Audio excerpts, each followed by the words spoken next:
Hey gang, so today's lesson we're going to talk about, this is more vocabulary stuff.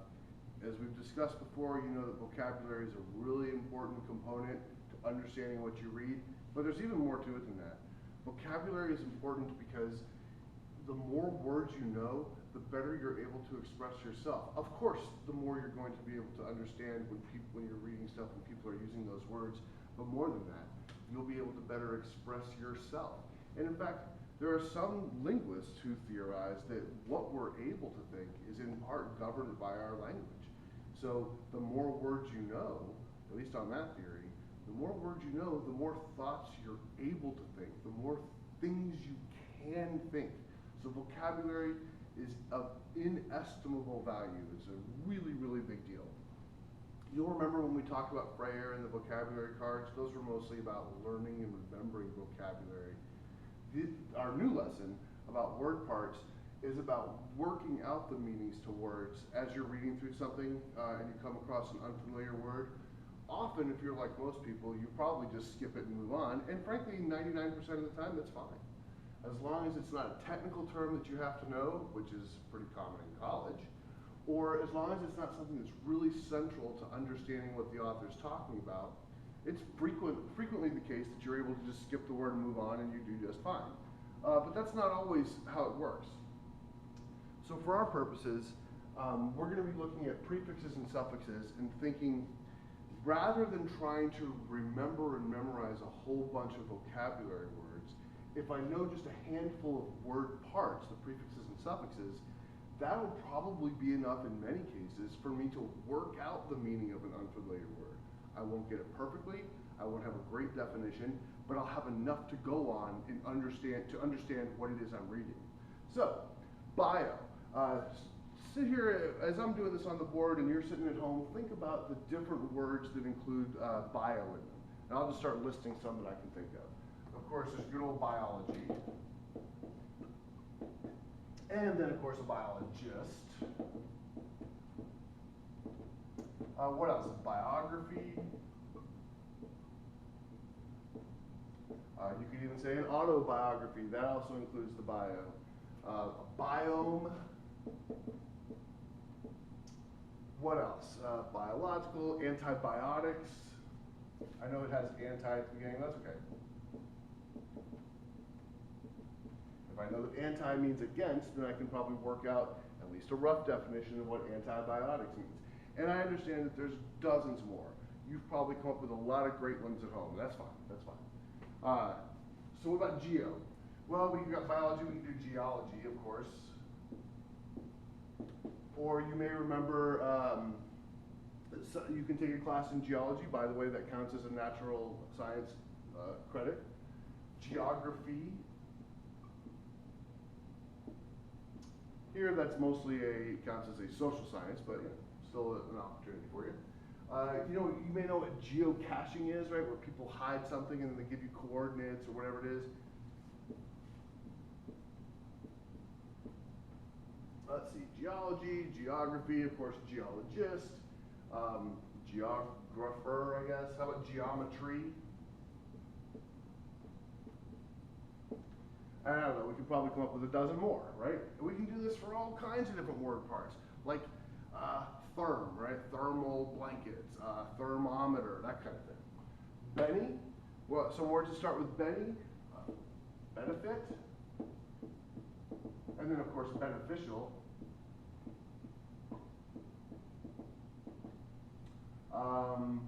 Benevolent. I don't know, benefactor, beneficiary, benediction, and so on, right? We can probably come up with dozens more.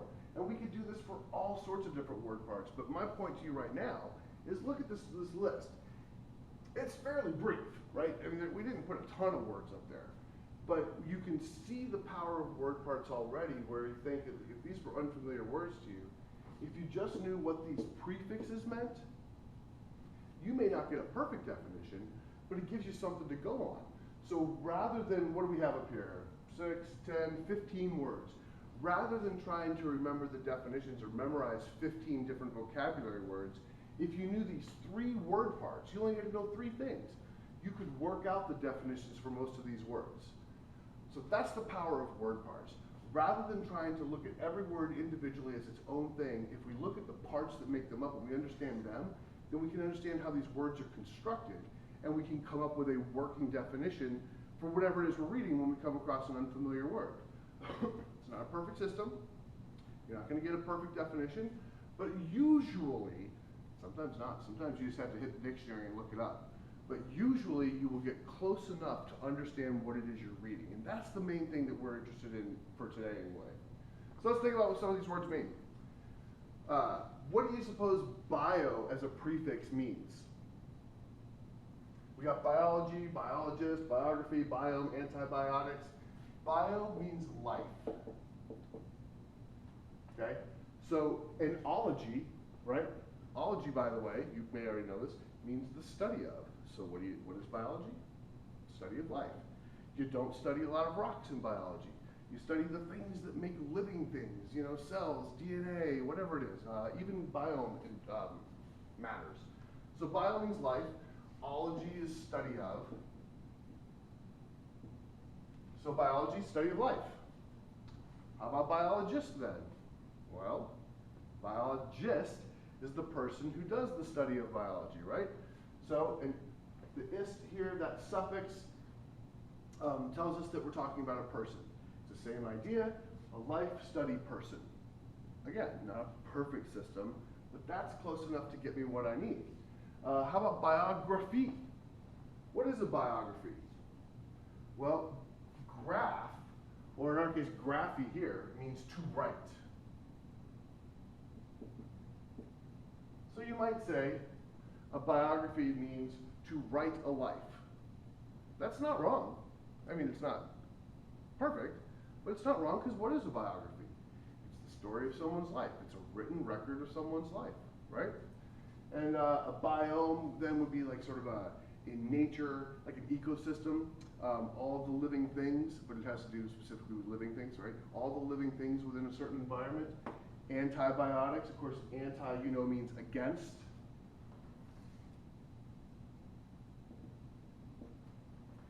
And I suppose you could say antibiotics are against life. They are. They're against bacterial life. You know, we take an antibiotic when you have a bacterial infection. Those drugs kill the bacteria.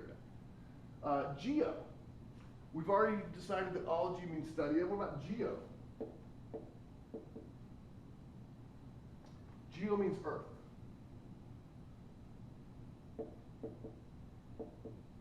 So, geology, study of the earth.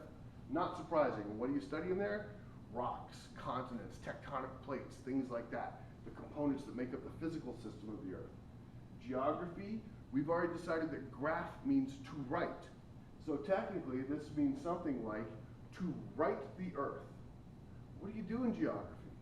You're looking at countries, right? You're looking at social systems. And so, in many ways, I think of this as like, say, map making, which is not fair to geography. It includes a lot more than that. But to write the earth, think about making maps of the earth. That would be a way of saying, you know, I'm writing the earth. Like a biography is writing someone's life. Geography is writing out the earth. Geocache, cache is something hidden, hidden stockpile or something like that.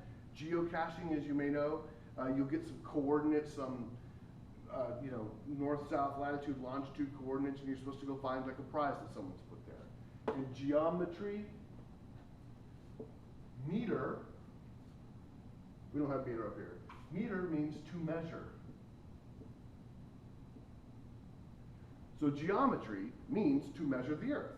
And I know that sounds kind of stupid, because you know that in geometry what you do is you look at circles and triangles and squares and that kind of thing. It's shapes, right? Well, early on, when the early mathematicians, what they were trying to do was measure the size of the earth. How do you do that from on the earth, right? So they came up with all these different systems, between the triangles and the circles and all that, all those different mathematical relationships were all done initially as a project to measure the earth. Benny, same idea. bene means good, so all of these words should have something to do with goodness. A benefit, of course, is something you get that's good for you. So a benefit is a noun. It's the thing you get, and describing it as good for you, you might say it's beneficial. Same basic words, just that one's a noun and one's an adjective, and that is often what suffixes that come at the end of the word, that's often what suffixes do. As we've seen, sometimes suffixes have a more precise meaning. Here's study of, here's the person who does it. But oftentimes we just add a suffix to a word to change it from one word form to another. You know? Benevolent. Someone is benevolent if they think good things about you, if they want good things for you, if they try to bring about goodness. A benefactor is a person who does that. If you've ever inherited something from someone, or if you get, say, financial aid or a scholarship, the people giving you the money you would consider your benefactors because they're giving you good stuff. Whereas the beneficiary is the person who gets good stuff. So the benefactor is the person who gives good, the beneficiary is the person who benefits from it, right? And finally, diction. Like a dictionary, another word part. Dic, D-I-C-T or D-I-C here means to speak. So a benediction means something like saying something good.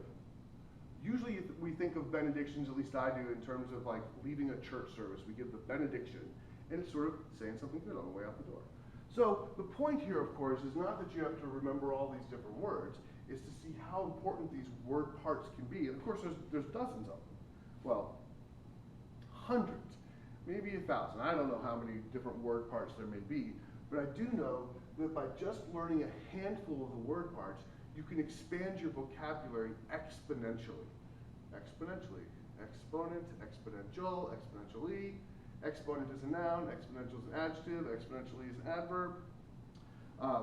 And that's kind of the thrust of the assignment this week, is to work on practicing these word parts. And so a quick word of caution about that. You may be tempted somewhere along the line, what you're going to be asked to do is read these different words and kind of looking at their word parts, guess at a meaning or make an educated guess as to what the word means. You're going to be tempted to look them up in a dictionary. Please don't. This is not a dictionary skill or module. This is about practicing word parts so that you can piece together a definition for yourself. Not a perfect definition, but a working definition. I don't care when I read through your answers whether you get them all exactly right. I assume that you won't. Like if I said over here, to write a life, that would be a little odd, but it makes sense in terms of our different word parts. What you're practicing here is using your knowledge of these different prefixes and suffixes, using your knowledge of these word parts to work out an approximate definition, a working definition. So please do not hit the dictionary. That is a completely useless activity in terms of this module. That does not help you learn, remember, or use these different word parts. And that's the important thing in this module this week, is understanding the little bits that go into making up the big word. Now I'm going to share one more thing with you real quick, and then I'll call it a day for this video. Do you know what the longest word in the English language is? Well, I'll tell you. The longest word in the English language is this.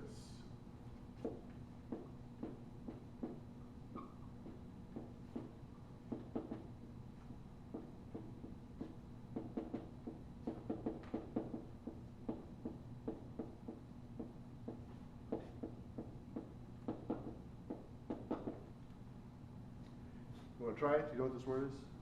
Can you even read it?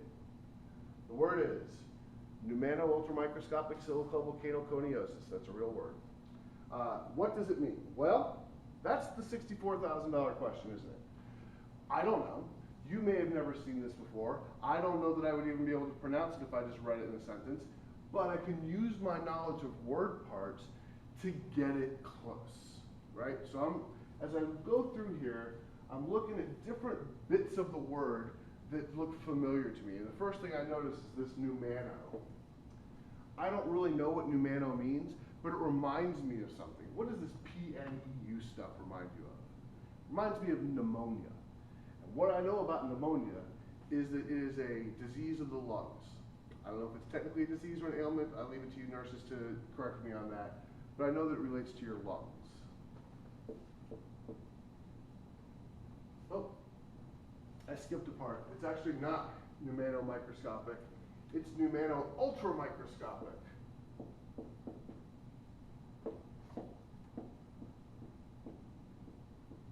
Sorry about that.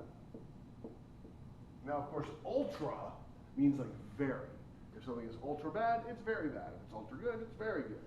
So this just means very. Microscopic is a word that I know. Microscopic means something like teeny tiny. And of course, the astute among you will notice that microscopic is actually made up of two word parts too, micro and scopic. Micro means tiny, and scope means to see. So a microscope allows you to see tiny things, like a telescope. Scope means to see, tele means far. A telescope allows you to see things that are far away. So microscopic, I'm going to say means like tiny, micro means tiny, scope means to see. So microscopic means something like teeny tiny. Maybe you can come up with a better phrase. Silico, not 100% clear. This one I happen to know that silica is a substance found in sand. It's a clay-like substance that if you heat it up hot enough, it becomes glass. Okay. So it's sort of a clay particle.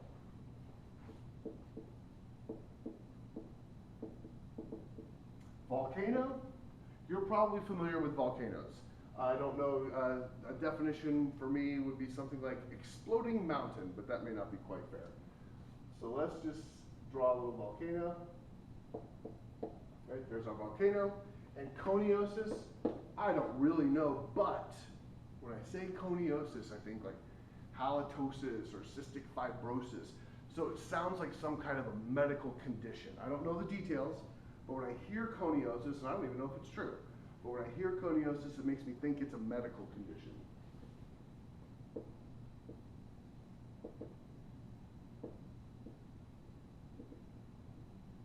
So, putting all those little pieces together, what do we come up with for a definition of this wonderful word, pneumato-ultramicroscopic silicovolcanoconiosis?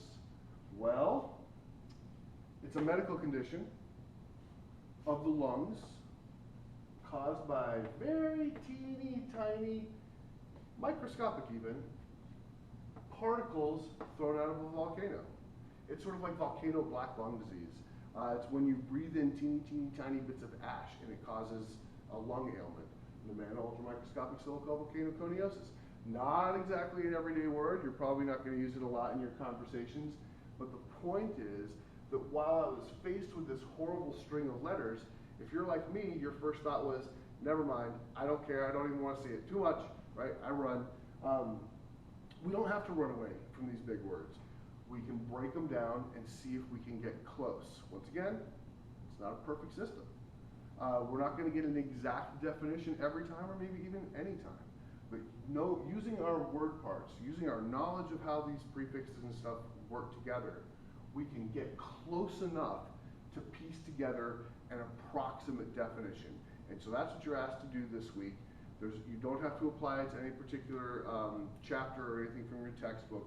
It's really just practice using these word parts. And remember, really, really powerful, okay? The more words you know, the better life you'll live. The more you'll be able to express yourself, the better you'll be able to understand things. And we can really do a lot of work and learn enough to understand a lot of words by just looking at a few different prefixes and suffixes to figure it out. So take your time with this week's module. Do your best, but above all, don't look up any of the answers. Just make sure you're using your knowledge of what these different word parts mean to piece together a definition. Expect it to be challenging, okay? Even words that you might be quasi or sort of familiar with, you may have to do a little bit of work to try to put into words how those different word parts fit together. So that's it. That's what we're doing this week. Good luck. Of course, if you have any difficulty, you run into any trouble, please email me right away. And I hope you're all taking good care of yourselves. We'll talk to you again soon.